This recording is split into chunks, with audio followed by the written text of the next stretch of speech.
ನಿಮ್ಮ ಜರ್ನಿ ಅಂತ ಬಂದಾಗ ನಾವು ನಿಮ್ಮ ಮೇಡಮ್‌ನ ಗಮನಿಸ್ತಾ ಇರ್ತೀವಿ.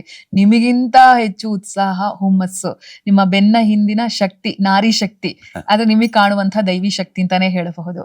ಅವ್ರ ಬಗ್ಗೆ ಈ ಸಂದರ್ಭದಲ್ಲಿ ಮಾತಾಡೋದಾದ್ರೆ ಏನ್ ಮಾತಾಡಕ್ ಇಷ್ಟಪಡ್ತಾರೆ? ಈಗ ಸಿಕ್ಕಾಗ ಹೇಳ್ತಿದ್ದೆ, ಹರಕೆ ಯಾವಾಗ ತೀರ್ಸಕ್ ಹೋಗೋದು ನೀವು? ಎಷ್ಟಿದೆ ಅಂತ? ಅಯ್ಯೋ ಲಿಸ್ಟ್ ಮಾಡಬೇಕು ಮೊದ್ಲು ಅಂತ ಹೇಳ್ತಾ ಇದ್ರು. ಅವ್ರ ಬಗ್ಗೆ ಮಾತಾಡೋದಾದ್ರೆ ಸರ್. ಡೆಫಿನೆಟ್ಲಿ ತುಂಬಾ ಕಾಂಟ್ರಿಬ್ಯೂಟ್ ಮಾಡಿ ಅವಳೆಲ್ಲ ಅಂದಿದ್ರೆ ಮೋಸ್ಟ್ಲಿ ಸಿನಿಮಾನ ಕಂಪ್ಲೀಟ್ ಮಾಡೋದು ತುಂಬಾ ಕಷ್ಟ ಆಗ್ತಿತ್ತು.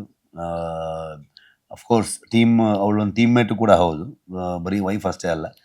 ಒಂದು ಇಡೀ ಡಿಪಾರ್ಟ್ಮೆಂಟ್ HOD ಆಗಿದ್ಕೊಂಡು ಆ ಕೆಲಸಗಳನ್ನ ಮಾಡಿಕೊಂಡು, ಕೆಲವ್ರಿಗೆ ಅನ್ಸ್ಬೋದು ಅಂದರೆ ಸಮ್ ಟೈಮ್ ಗೊತ್ತಿಲ್ಲ ನನಗೂ, ನನ್ನ ವೈಫ್ ಅನ್ನೋ ಕಾರಣಕ್ಕೆ ಅವಳನ್ನ ಡಿಸೈನರ್ ಆಗಿ ಹಾಕಿರ್ತೀವಿ ಅನ್ನೋ ಥರದ್ದು.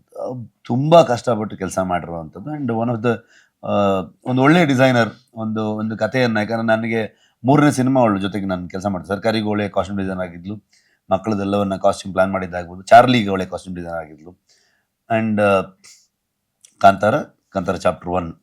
ಸೊ ಈ ಸಲ ತುಂಬ ದೊಡ್ಡ ಚಾಲೆಂಜ್ ಇತ್ತು ಅವಳಿಗೆ. ಅಂದರೆ ಎಲ್ಲ ರೀತಿ, ಒಂದು ಟ್ರೈಬಲ್ ಲುಕ್ ಆಗ್ಬೋದು, ವಾರಿಯರ್ ಲುಕ್ ಆಗ್ಬೋದು, ಪ್ರಿನ್ಸಸ್ಸು, ಕಿಂಗು, ಸೊ ಸುಮಾರಷ್ಟು ಪಾತ್ರಗಳನ್ನು ಎಕ್ಸ್ಪ್ಲೋರ್ ಮಾಡೋದಂತಿತ್ತು.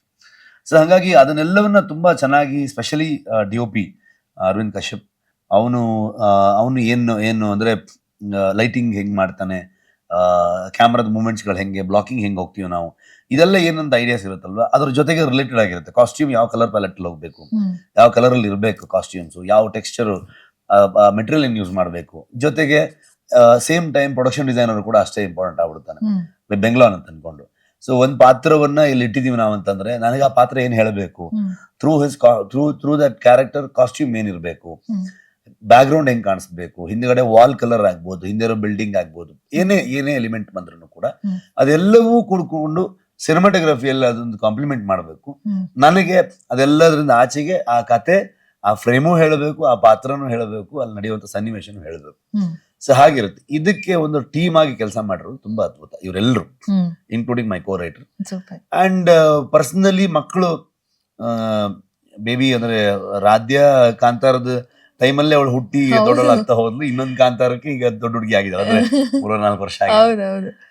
ರನ್ ವಿತ್ ನನಗೆ ಶುರು ಮಾಡಿದಾಗ ಮೋಸ್ಟ್ಲಿ 1 year ಅವನಿಗೆ. ಈಗ ಸ್ಕೂಲ್ಗೆ ಹೋಗ್ತಾ ಇದ್ದಾನೆ, ಫಸ್ಟ್ ಸ್ಟ್ಯಾಂಡರ್ಡ್ ಜಾಯ್ನ್ ಆಗಿದ್ದ ಅವನು, ಅಲ್ಲೇ ಕುಂದಾಪುರದಲ್ಲೇ ಸ್ಕೂಲ್ಗೆ ಹೋದ.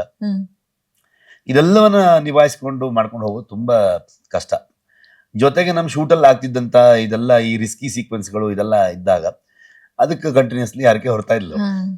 ಆದ್ರೆ ಇದನ್ನೆಲ್ಲದನ್ನು ಜೊತೆಗೆ ಹ್ಯಾಂಡಲ್ ಮಾಡಿಕೊಂಡು, ಬಟ್ ಅವಳಿಗೆ ನಾರ್ಮಲಿ ಒಂದು ಹುಡುಗಿರಿಗೆ ಅವ್ರದ್ದೊಂದು ಪರ್ಸನಲ್ ಟೈಮ್ ಅಂತ ಇರುತ್ತೆ, ಅವ್ರಿಗೆ ಅವ್ರದ್ದೇ ಆದಂಥದ್ದು ಒಂದು ಲೈಫ್ನ ಕನ್ಸು ಕಟ್ಕೊಂಡಿರ್ತಾರೆ. ಅವೆಲ್ಲವನ್ನು ಕಾಂಪ್ರಮೈಸ್ ಮಾಡಿ ಲಾಸ್ಟ್ 9-10 years ಇಂದ ಇದೇ ಸಿನಿಮಾದ್ ನೋಡ್ಕೊಂಡು ಹೋಗ್ತಾ ಇದ್ದಾಳೆ. ಅಂಡ್ ಜೊತೆಗೆ ಈಗ ಲಾಸ್ಟ್ 5 years ಅಂತಂದ್ರು ನಾವು ಕಂಪ್ಲೀಟ್ ಊರಲ್ಲೇ ಇದ್ದೀವಿ. ಒಂದ್ ಸೈಡು ಒಂದು ತುಂಬಾ ನೆಮ್ಮದಿಯಾಗಿರ್ತೀವಿ, ಇನ್ನೊಂದ್ ಸೈಡು ಕಂಪ್ಲೀಟ್ಲಿ ಅದ್ರೊಳಗಡೆ ಮುಳುಗಿ ಹೋಗಿರೋದ್ರಿಂದ ಬೇರೆ ಯಾವುದೇ ಪರ್ಸನಲ್ ಸ್ಪೇಸ್ ಇಲ್ಲ, ಟೈಮ್ ಇಲ್ಲ, ಬರೀ ಸಿನಿಮಾ. ತುಂಬಾ ಸಲ ನಾವಿಬ್ರು ಸೆಟ್ ಅಲ್ಲೇ ಸಿಗ್ತಾ ಇದ್ವಿ, ಸೊ ಅಂದ್ರೆ ಕುಂದಾಪುರದಿಂದ ಇನ್ನೂ ಸ್ವಲ್ಪ ಒಳಗಡೆ 1-1.5 ಗಂಟೆ ಜರ್ನಿ ಮಾಡುವಂತ ಡೀಪ್ ಫಾರೆಸ್ಟ್ ಈ ತರ ಎಲ್ಲ ಇದ್ರೆ ಅಲ್ಲಿ ನಿಯರೆಸ್ಟ್ ಸ್ಟೇ ಆಗ್ಬಿಡ್ತಾ ಇದ್ದೆ ನಾನು. ಬಿಕಾಸ್ ಬೆಳಿಗ್ಗೆ ಅರ್ಲಿ ಮಾರ್ನಿಂಗ್ ಎದ್ಕೊಂಡು ಬರ್ಬೇಕಾಗತ್ತೆ, ಟೈಮ್ ಸಿಗಲ್ಲ. ಸೊ ಲೇಟ್ ಈವ್ನಿಂಗ್ ಅವ್ರು ಶೂಟ್ ಇರುತ್ತೆ.